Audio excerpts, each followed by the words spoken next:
Hey everybody, you're very welcome back to the final day of the Danish Outdoor Festival here in Jyderup. We thought we'd take this day in the social media tent to talk to some of the organisers of the event, the people behind the scenes that kind of pull it all together. And one of those guys is Christian Milbo. So Christian is joining us here today to fill us in on how this organisation came about and a bit about himself. So why don't you tell us where you started, Christian? Well, that's a long story actually, but I'll take the short one. I started, I think it was 12 years ago, and by a mistake, I had to write a comment in a forum, and the forum, if you had a Mac, you'll have to program your answer. And I forgot, to change the link. So it actually linked to a course I have in, doing websites. And so the administrator, he saw it and he wrote to me, you'll have to change this link. And I thought, oh, Jesus Christ, maybe he thinks it was a spam, you know. And he actually called me up and said, well, do you know anything about these websites? Because we need one. And that was outside. My homepage now is outside.dk. And I said, yeah, I know. And I should never have said that because here I am. In hindsight, broke as a motherfucker. And I get it, dude. Yeah. So that's how I actually came into it. Also, and here I am, 12 years later. Brilliant. And what happened where? Because I mean, outside you can see you have stands and stuff at the show. Can you tell us how that twist of fate turned into outside as it's become now? Well, we, as I said, it was a forum to begin with, and it was very nerdy. So, like the outdoors was, if you hike in the mountain, up north, it should be over the Arctic Circle before it was extreme, the real outdoors. So, but what happens was we tried to make it more, Mr. and Mrs. Denmark, so everyone could enjoy the outdoors, and that paid off. And we started, doing some courses, some hikes, guided hikes everywhere, and then. We started the magazine, where you also write. It's a brilliant thanks magazine. For doing that. And actually we also started the festival. We started 10 years ago in the backyard of a holiday house just a few miles from here. Yeah, and we were 34 people there during the weekend. And I went home after that weekend and thought, it was nice. This has something. But I thought, this could actually be a concept, and I wanted to get the brands to come, the shops to come. So I started to call everybody, and everybody said, no, fuck you. No, they just said no, Say no. Politely no, and I thought, well, no, okay. So we'll start the other way around, and what we'll do is, invite the guests. It's like the disco, if the girls come, the boys come as well. I agree with you. You get one name, another name follows, another name follows. And that's what happens. And, this year we have the 10 years anniversary. So we thought, congratulations. Thank you. So we thought, we'll go all in this year. And all in you did. We really did, and we are so proud about the... and you should be.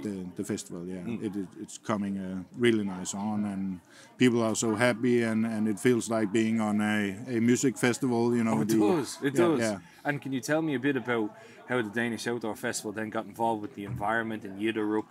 Because that was a big leap. I'm very proud to say I've been coming to the Danish Outdoor Festival for a while, and it was it's the first time I've seen, in Denmark anyway, this collaboration between a nature festival and the nature of the community around here. So. Well, the unique thing is, though, that you can go like 2 minutes from here. You can go and buy the cheap beer to bring to the festival, Because it is the whole town. But people are saying, it felt like I was, in the forest the whole week, but, the town is just right there, actually. It's just on the doorstep. Yeah. But it's also... It became part of working with the town. So how did that come about?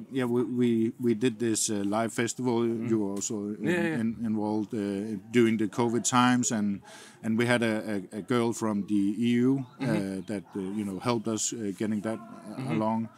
And she called us up. We has been 2 years in Silkeborg. And then we were like, we needed to find a new location. And I think maybe two days after, she called me up and said, it has to be here in Europe. And we were like, Yeah, you know, yeah. it's Maybe. yeah, maybe, yeah. And we went out, and I just fell in love with the place, and it turns out, you know, that the location is perfect.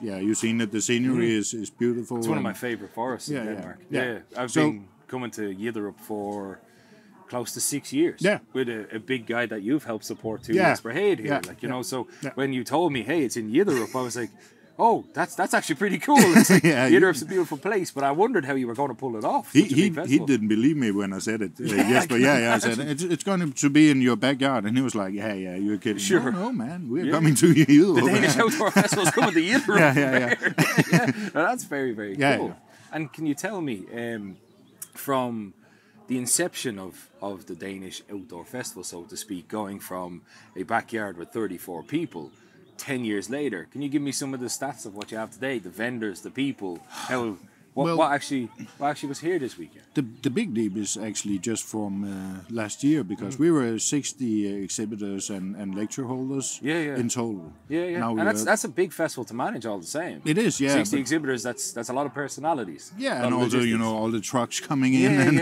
have to leave again. On the megaphone work. Yeah. But then this year we are 200.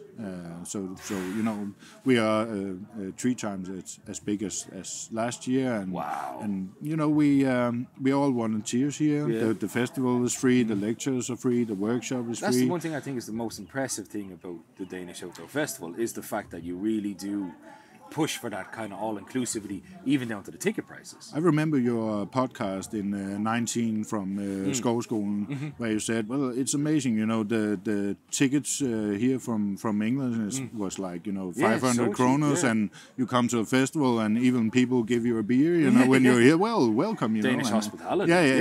Yeah, so, well, I got 3 children myself, and when we want to go and see things, you know, it will, you know, in a hurry, I've used like 200 euros. Oh, I know that, you know, Denmark is an expensive country, but 200 euros is a lot for a family if you of haven't 3. got it. So I've been very, what do you call it, stubborn? Yeah. Aware. On the fact that this festival should be free.